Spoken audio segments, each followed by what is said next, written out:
नमस्कार दोस्तों, आप देख रहे हैं न्यूज नशा और मैं हूं आपके साथ अनुज जैन रोहतगी। जब से बाबा रामदेव ने कोरोना के इलाज के लिए आयुर्वेद दवा कोरोनिल लॉन्च की है, सरकार और बाबा रामदेव के बीच एक तरह का युद्ध सा छिड़ गया है। बाबा रामदेव दावा कर रहे हैं कि ये जो दवा है ये कोरोना के इलाज में माइल्ड और जो मॉडरेट पेशेंट है उनके लिए बहुत ज्यादा कारगर है। दूसरी तरफ सरकार का कहना है कि इसकी बिक्री और विज्ञापन तब तक नहीं हो सकते जब तक बाबा रामदेव पूरी तरह से इस दवा के बारे में, जो उस दवा के ट्रायल हुए हैं उसके कागज आयुष मंत्रालय को नहीं सौंपते हैं, क्योंकि यही एक प्रक्रिया है। लेकिन इन सब के बीच आम आदमी बहुत ज्यादा ठगा सा और निराश महसूस हो रहा है।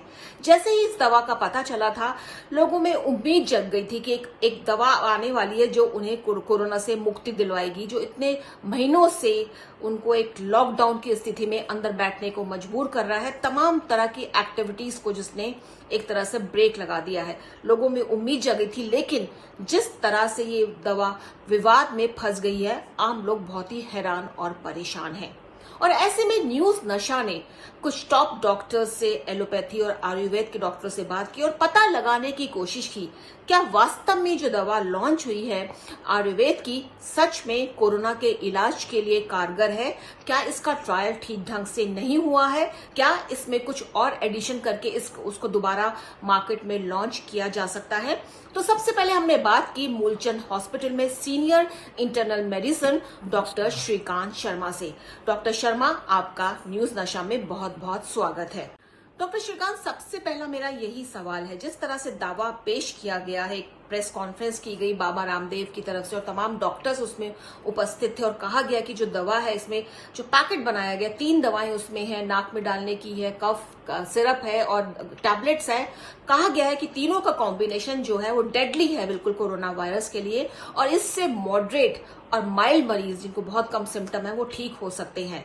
तो बस जानना यही चाहेंगे कि क्या ये दवा मार्केट में जो लॉन्च होने से सरकार ने मना कर दिया है इसके विज्ञापन और सेल पे, तो क्या ये ठीक कदम है? क्या इसका ट्रायल ठीक ढंग से नहीं हुआ है? कोरोना में अगर यंगर पॉपुलेशन को लिया जाए, लेस देन 60 ईयर्स ओल्ड को, और कोई कोमोर्बिड कंडीशंस ना हो जैसे डायबिटीज़, हाइपरटेंशन का, हार्ट डिजीज़, और अगर रेस्पिरेटरी सिम्टम्स ना हो तो मृत्यु की दर बहुत ही कम हो जाती है एंड सर्वाइवल 98% से ज़्यादा होती है। कोई अगर अपने रिसर्च में ये 3 चीज़ कम कर दे और कोरोना की दवाई डिक्लेयर करे तो ये बहुत ही डिफ़िकल्ट होता है, क्योंकि इसमें लार्ज सैंपल लेना पड़ता है, बहुत ही लोगों को लेकर के टेस्ट किया जाना चाहिए और उसमें ये देखना चाहिए कि कितने दिन सिम्टम कम हुए इन कंपैरिजन टू जो लोग ये दवाई नहीं ले रहे हैं, कितने मृत्यु की दर कम हुई, कितने लोग हॉस्पिटल में कम एडमिशन हुए। इस प्रूफ होने के बाद ही दवाई को बोला जाता है कि ये कामयाब दवाई है कोरोना की। तो यहाँ पर डॉक्टर श्रीकांत का कहना है कि ट्रायल के जो तरीके हैं, जो तमाम तरीके हैं, उसमें बहुत मास, बड़ी संख्या में पॉपुलेशन को लेकर के और बहुत ही साइंटिफिक ढंग से ट्रायल किया जाता है दवा का, उसके बाद ही उसकी एफिकेसी पता चलती है। और जो बाबा रामदेव की दवा है, जो हमको भी पता है, जो कहा गया है कि 100 पेशेंट पे सिर्फ इसका ट्रायल हुआ है और उसके बाद इसके नतीजे कहे गए हैं बहुत ज्यादा कारगर हैं। तो ट्रायल को लेकर इस पर सवाल उठा है। अब हम चलते हैं डॉक्टर एन बली के पास, जो गंगाराम अस्पताल में सीनियर मेडिसिन कंसल्टेंट है और एक समय में राष्ट्रपति के पर्सनल ये जो थे इंटरनल मेडिसिन और कंसल्टेंट रह चुके हैं। डॉक्टर बल्ली, आपको क्या लगता है कि जो दवा सामने आई है आयुर्वेद की, किस तरह से ये कारगर है या नहीं है? लोग बहुत कंफ्यूज हैं इसको लेकर के। कोरोनिल स्वासरी कोरोना की आयुर्वेदिक दवा। भारत ऐसा देश है जिसमें हमको आयुर्वेद को बढ़ाना है, बढ़ावा देना है, प्रमोट करना है और अपनाना है आयुर्वेदिक पद्धतियों को, और आयुर्वेद के बारे में शोध करना है और जो चीज़ें उसमें अच्छी हैं उनको अपनी जीवन शैली बनाना है। इसी श्रृंखला में कोरोना के सिलसिले में गिलोय की बात हुई, अश्वगंधा की बात हुई, तुलसी की बात हुई। तो ये चीज़ें जो हैं ये बहुत अच्छी हैं और हम यहाँ तक तो कह सकते हैं कि ये इम्यूनिटी को बढ़ानी है, लेकिन इम्यूनिटी को बढ़ाने वाली दवा बिल्कुल ठीक बात है ये, लेकिन इलाज तो कोरोना का अभी तक कोई था ही नहीं। अब कुछ दवाएं आई हैं तो ये भी एक अच्छी पहल है बाबा रामदेव जी की ओर से। जो भी बाबा रामदेव जी तो फूंक भी मार देंगे तो हम ठीक हो जाएंगे, इस विश्वास के साथ अगर कोई इलाज करेगा तो बहुत अच्छा है।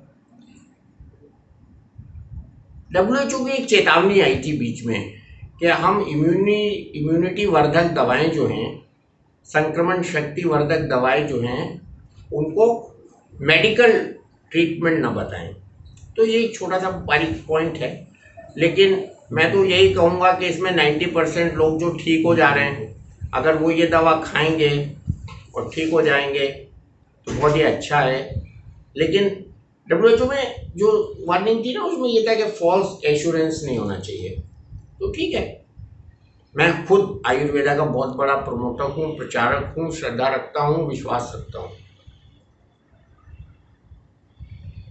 ट्रायल्स तो बहुत बड़ा शब्द है, और जब ये महामारी फैलती है तो हम एक्सप्रेस ट्रायल्स करते हैं। कुछ तो चीज़ें देखिए, डेक्सामेथासोन पॉपुलर हो गया, उसका पेपर भी नहीं पब्लिश हुआ, प्रिंट में भी नहीं गया अभी।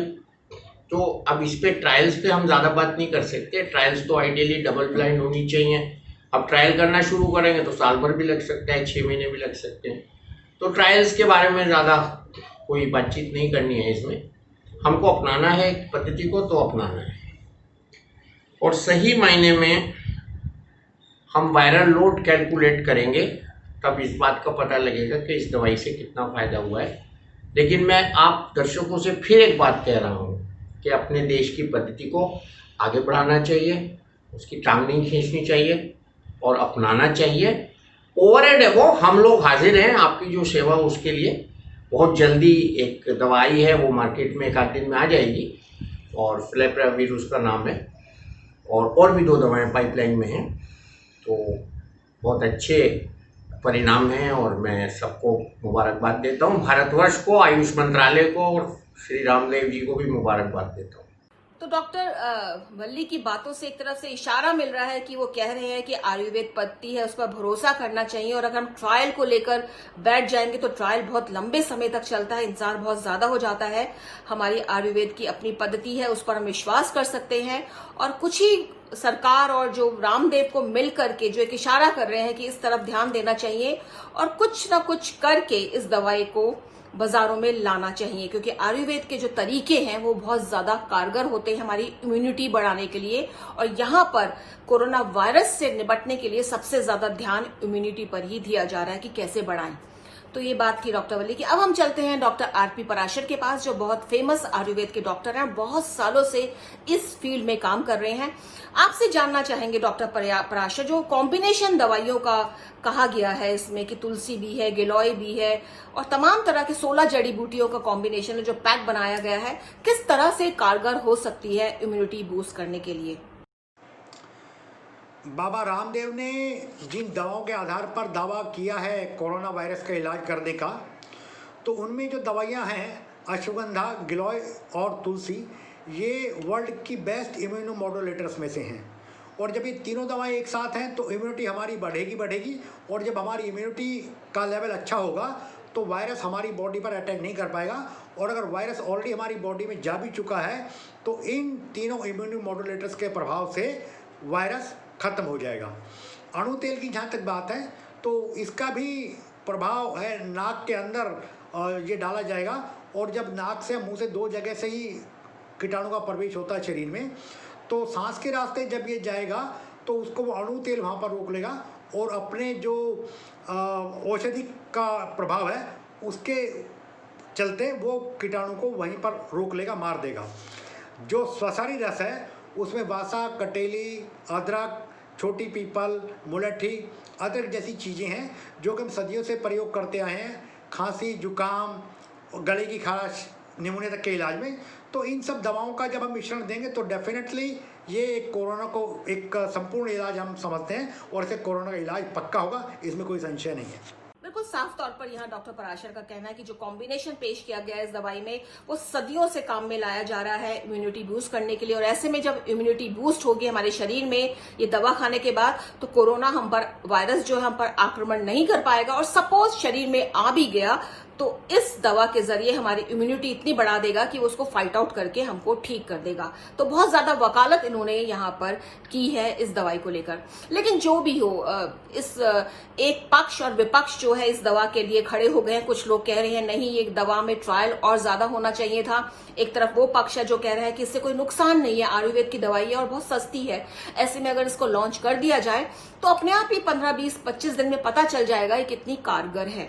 तो पक्ष और विपक्ष दोनों सामने आ गए हैं। लेकिन दोस्तों, न्यूज नशा का जो है एक मत है और जो डॉक्टर्स के जो संकेत मिले उससे यही कहना है कि इस समय सरकार को बाबा रामदेव के साथ बैठ करके इस दवा के बारे में, इसके ट्रायल को देख करके एक निष्कर्ष निकालना चाहिए। और ये अगर ये इम्यूनिटी बूस्टर ही है तो इसको इस तरह से लॉन्च कर लें, इसको कोरोना दवा के रूप में लॉन्च ना करें, लेकिन कम से कम ये दवा मार्केट में आनी चाहिए। इससे ना केवल हमको कोरोना से लड़ने में मदद मिलेगी, हम कोरोना के मरीज, जो बढ़ते मरीज हैं, वो ठीक होंगे। लेकिन सोचिए दोस्तों, देश का नाम, भारत का नाम पूरे विश्व में टॉप पे पहुंचेगा और हमारी आयुर्वेदिक पद्धति का नाम जो है वो टॉप पे जाएगा।